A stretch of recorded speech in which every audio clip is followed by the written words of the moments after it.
कपड़े धोने वाली बहू। शादी के पहले से ही विभा को कपड़े धोने का बड़ा शौक था। कभी नल के नीचे तो कभी तालाब के पास। अरे मेरी नीली वाली लुंगी नहीं दिख रही है। विभा की अम्मा, कहाँ रखी है लुंगी? अरे वो तो विभा ने परसों ही धोकर रखी थी आपकी अलमारी में, देखो वहीं होगी। वो ना मैंने आज धो दी, मुझे लगा कि गंदी हो गई होगी। अरे कैसे गंदी हो गई थी? उसे तो मैंने पहना भी नहीं। हे भगवान, इस लड़की के कपड़े धोने की आदत से परेशान हो गया हूँ मैं।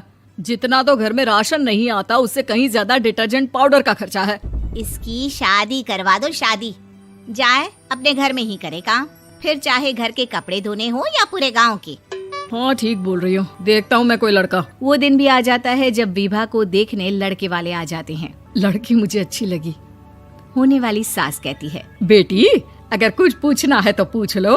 वैसे तो हमारी लड़की बहुत ही शर्मीली है, जो बोल दो वो मान लेती है, इसे क्या पूछना होगा। अरे कैसी बात कर रही हो माँ, मुझे इन लोगों के घर रहना है, सवाल तो कई है।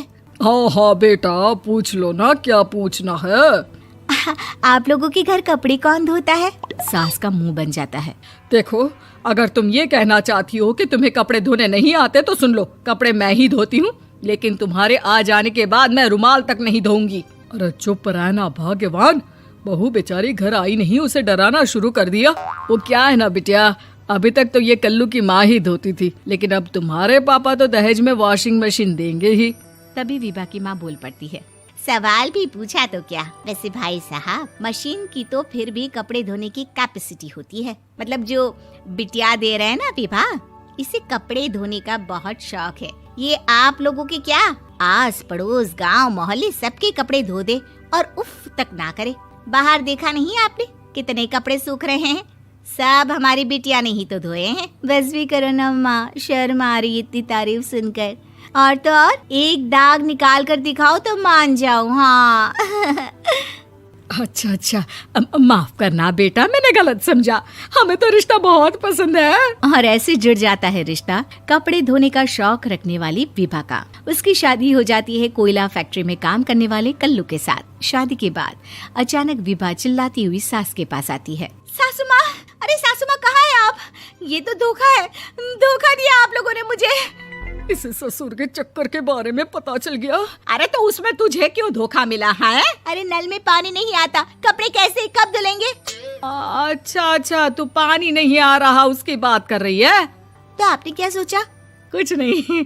अच्छा, तेरी माँ ने कहा था कि कपड़े धोने का शौक है तुझे, याद आया मुझे।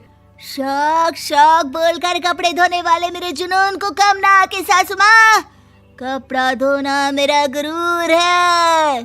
तभी पति भी वहाँ आ जाता है। अभी मैंने इसे सनी देओल की फिल्म दिखाई है, उसी के डायलॉग मार रही है माँ। अच्छा सुन, साफ बता रही हूँ, पानी सुबह 4 से 6 और शाम को 10 से 12 आता है, समझी? विभा टाइमिंग सुनकर हैरान हो जाती है। ये क्या भूतों का मोहल्ला है? सुबह 4 बजे उठकर कौन कपड़े धोता है? 4 बजे टंकी में पानी जाता है, फिर सारा दिन धोना ना, किसने मना किया? अरे कैसी बात कर रही हैं? 200 लीटर की टंकी में कितने कपड़े धो लूंगी मैं? सुबह ही उठ जाऊंगी मैं। अब क्या था, विभा सुबह 4 से लेकर रात के 12 बजे तक कपड़े ही धोती रहती। एक रोज सास पड़ोस से निकलकर कहीं जा रही होती है कि साथ वाली कहती है, हाँ कल्लू की माँ, जरा ये बताओ कि 2 साड़ी है, 2 ब्लाउज और एक पेटीकोट और एक नाड़े वाला लंबा कच्छा। हाँ तो? अरे तो क्या, कितना लोगी धुलाई ये बताओ। धोबन दिख रहे हैं हम क्या? हमारे पति सरकारी नौकरी से अभी रिटायर हुए हैं और बेटा सुपरवाइजर है कोयला फैक्ट्री में। धोबन समझ रखा है हमें। हाय रे कल्लू की अम्मा, माफ कर दो, वो तो मोहल्ले में यही सब बता रहे थे कि तुमने बहू को कपड़ा धुलवाने के काम में लगा दिया है। सास को पड़ोसन की बात सुनकर गुस्सा आ जाता है। वो घर पहुंचती है जहां घर के बाहर ही इतने सारे कपड़े सूख रहे होते हैं जितने कि किसी धोबन के घर पर। अरे ओ कल्लू की दुल्हन, बाहर निकल।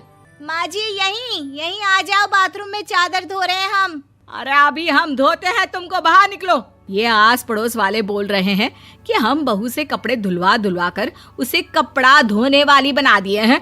अरे छोड़ो ना माँ जी, किन लोगों की बातों में आती हो? आस पास के लोगों का तो काम ही होता है कि वो किसी तरह सास बहू को लड़ा दे। बहू सारे घर के कपड़े धोती है, ये क्या कम है? बोलिए। सास को भी लग जाता है कि वो बहू का ये सनकीपन नहीं छुड़वा सकती, इससे अच्छा है कि खुद ही चुप हो जाए।